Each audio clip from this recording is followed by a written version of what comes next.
গরম কিন্তু বেশ পড়েছে, তাই আজকে বানিয়ে নিলাম স্ট্রবেরি ক্রিম বাচ্চাদের জন্য। তো প্রথমে আমি ফ্রিজ থেকে স্ট্রবেরিটা বের করে নিলাম। এবার আমি স্ট্রবেরিটা ভালো করে ধুয়ে নেব জলে, আর ওপরের এই পাতাগুলো ছাড়িয়ে নেব। এবার কিছুটা টপিংসের জন্য আমি কেটে রেখে দিলাম, বাকিটা চপ করে নিলাম, সিরাপ বানাবো। মিডিয়াম ফ্লেমে 3 স্কুপ চিনি দিয়ে বেশ কিছুক্ষণ নেড়ে নিলেই কিন্তু তৈরি হয়ে যায় স্ট্রবেরি সিরাপ। ওপর থেকে স্ম্যাশার দিয়ে স্ম্যাশ করে দিলাম। এবার নিয়ে নিলাম ফ্রেশ ক্রিমটাকে ভালো করে আমি ফেটিয়ে নিলাম হ্যান্ড ব্লেন্ডার দিয়ে। একটা কাপ নিয়ে তাতে প্রথমে দিলাম স্ট্রবেরি সিরাপ, তারপরে ক্রিম, আর তার উপরে দিলাম গার্নিশের জন্য কেটে রাখা স্ট্রবেরি।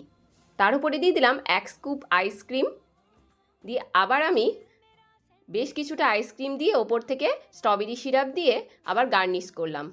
এইভাবে লেয়ারে সাজিয়ে নিয়ে ওপর থেকে একটা পুদিনা পাতা দিয়ে দিলাম গার্নিশের জন্য।